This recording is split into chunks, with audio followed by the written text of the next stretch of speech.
James from Raw Strength. Today I'm going to take you through the push press. Now the push press is probably one of the most butchered exercises that we see here at Raw Strength, and that goes for weightlifters, strength sport athletes, and even team sport athletes. So we're going to run through all the do's and don'ts of the push press, starting with the rack position.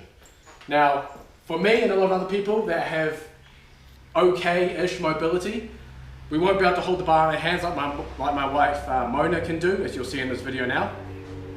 So instead we often have it in our fingertips. So in our rack position, I'll have the bar essentially in my fingertips with the bar on me here. As you'll see with Mona's one, hers is in her hand. Ideally, you want it in your hand because you want to hold the bar with the elbows under the hand here for when you push press, so you can apply the most force to the bar after you've pushed with your legs.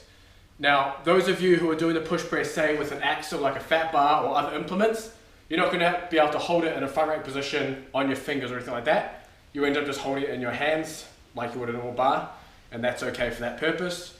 For everyone who's weightlifting, it's important that you have that bar on your shoulders and you either have it in your fingertips if you're not mobile enough, or in your hands.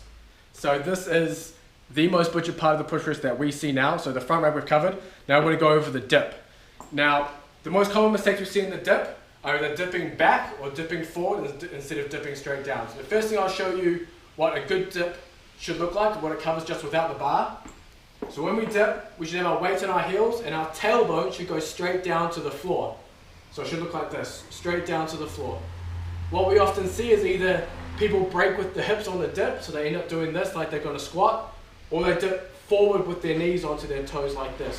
So I'll show you with the bar now some good dips, and I'll show you some bad ones. So a good dip, we're dipping onto the heels straight down. Up. Some of the bad dips, going back like this, or like this. Now if you're dipping forward onto your toes, you've automatically lost the power that you need to push from your legs because you've already come off your heels. Again, it's all about dipping down onto the heels so you can drive up through your feet onto your toes. Same thing when you go back. If I'm holding a bar in the front rack position, and now I've put my hips out back, my body's not under the bar anymore, so now it's harder to hold the bar because the bar's now in front of me. I'm either going to drop it or I'm going to be in a position where I'm not going to be able to push vertically, I'm going to be pushing almost horizontally.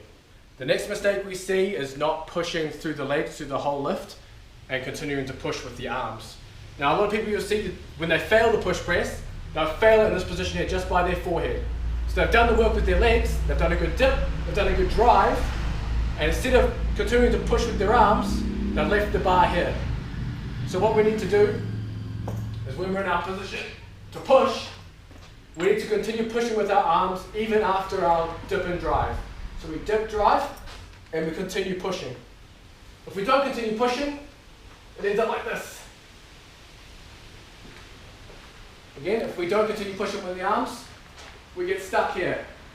If we continue pushing, we can get it all the way through.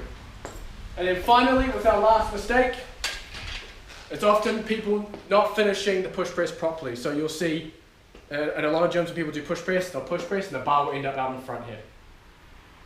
To finish the push press properly, you need to finish like you would any other press or any other overhead movement, which is head through at the top, biceps essentially in line with your ears.